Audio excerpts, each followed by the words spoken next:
Hi again, everybody, and welcome to another edition of First Person, sponsored as always by the Precision Strip Company in Minster, Ohio. We talk about them a lot because they're always looking for new employees. They may be looking for you. They're looking for good people. Great place to start, to change, or to finish your career. Sponsors of First Person now for 4 years. Give them a call or check them out online. Again, it's the Precision Strip Company in Minster, sponsors of First Person.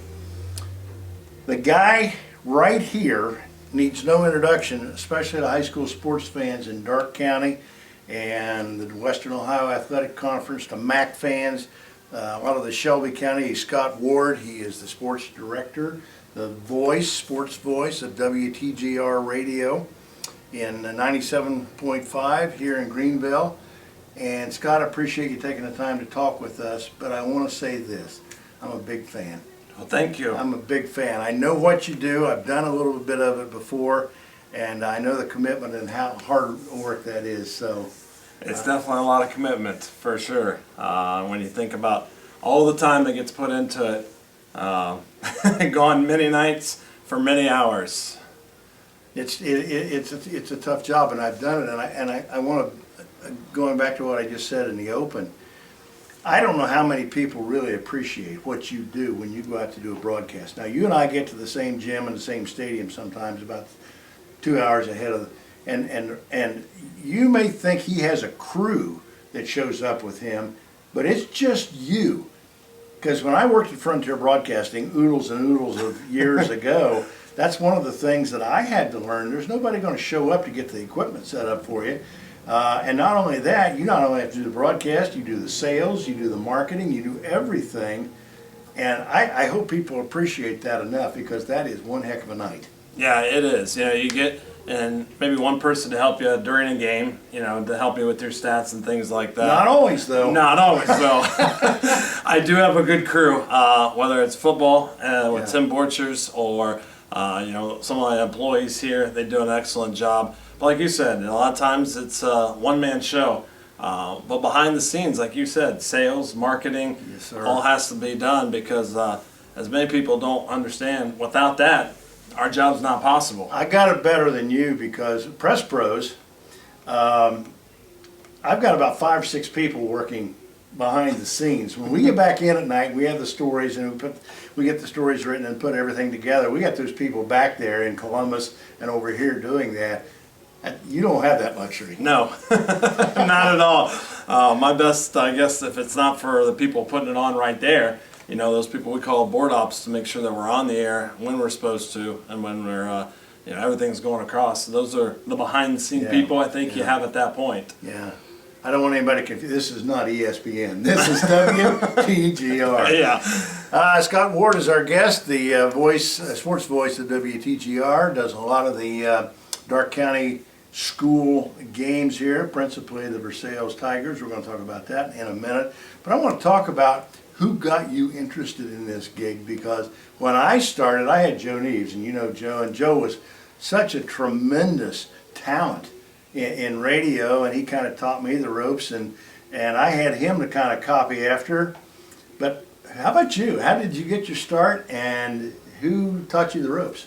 Well, it actually kind of started in high school. I had an English teacher, Mr. Tom Donnelly from Versailles. I know Tom. And he kind of just got me interested in media.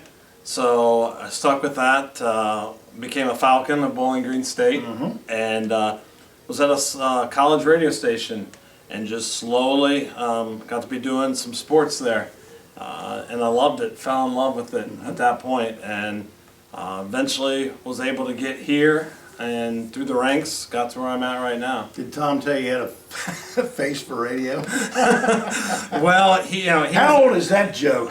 Exactly. That's really old. But you know, he's behind the microphone too when he was a football coach, so he's not much better in my opinion. Yeah. Well, I appreciate you, and you do a great job, and I know a lot of people in Darke County rely upon you on Friday nights, because your commitment and dedication to the area schools is beyond reproach, and I know it's hard work. Let's talk a little bit about sports this year. Let's talk about some things, and first of all, tell us a little bit about who's going to be good this fall in Darke County. Darke County this year, I think, you know, personally, you mentioned Versailles, coming back state runner-up last year to Kirtland, D5. They got a lot of holes to fill. That quarterback position obviously is a big hole, as you know, with Mike Osborne. Michael Osborne gone. But I think the division that they're in and the region that they're in, the schedule, as you know, in the MAC, I think that by the time, with 16 teams and going in, I think by the time they hit that, they'll be okay. So I expect them to be solid. Ansonia, a great tradition over the years, and I think they'll continue to get better. Tri-Village has got some holes to fill this year. We'll see how they do. You know, but really, that's probably the top tier in the county. Are those three schools? I know Versailles is often your bread and butter, and I think that's who you're best known for your broadcast, but I don't think there's been a better story in the last decade than Ansonia football last year. Oh, that was how great. far they got. Last couple of years. And I know last year to beat St. Henry in that game in Piqua that night, that was chilling, and that was fun to watch. I think we were probably both there. I was not. I had somebody else because Versailles was playing, but we had Well, somebody. TGR was there, but Yes, TGR was there, but again, it was that was a great game, and even the year before, they were inches and seconds away from beating New Bremen, Yeah. who went on to win state that year. So I think the Tigers there on Ansonia have done a nice job rebuilding that program, and their numbers are up.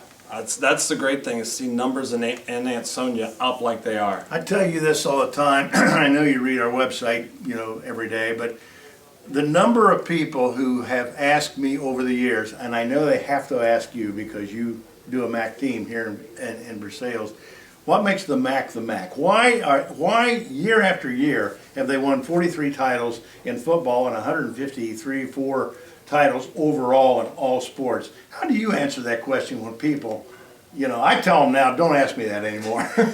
If you haven't read it before, what do you say?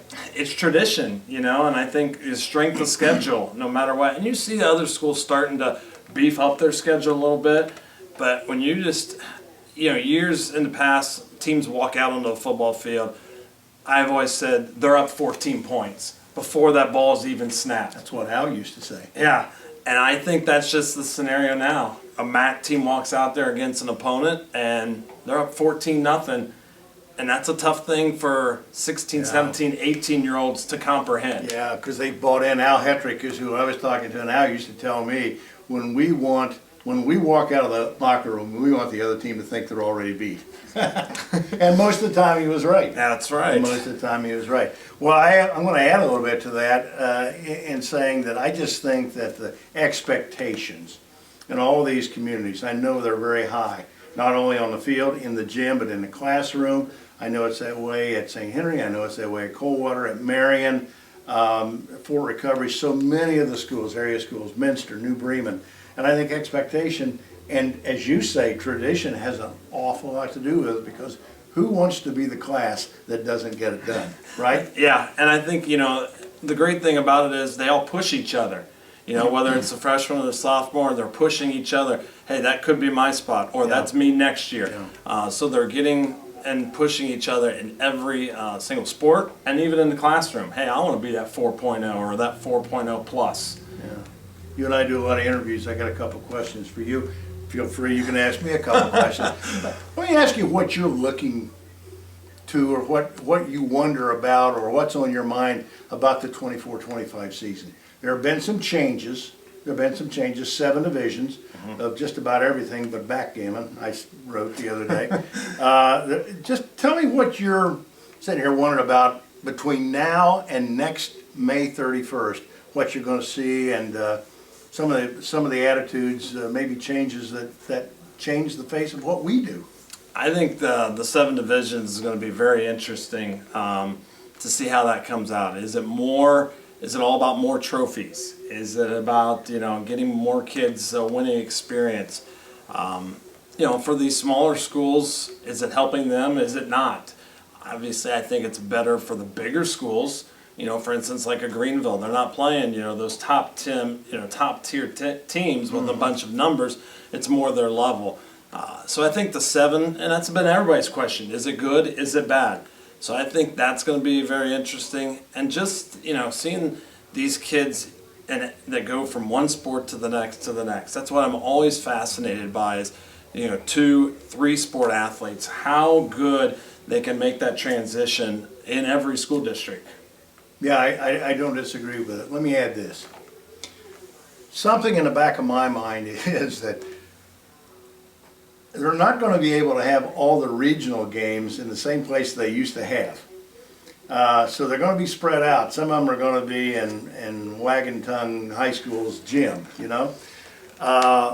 and people are already unhappy with the fact that all the state tournaments aren't centrally located. Mm-hmm. I think there's going to be an outcry by the end of the year. Hey, you better get this fixed to the OHSAA. This needs to get fixed or we're not going to, look, I'm not driving. I'm not going to get there. I think that's one thing. The other thing that I think about is when you separate 1 and 1A, Divisions 1 and 1A, there's only so much media to cover all these divisions.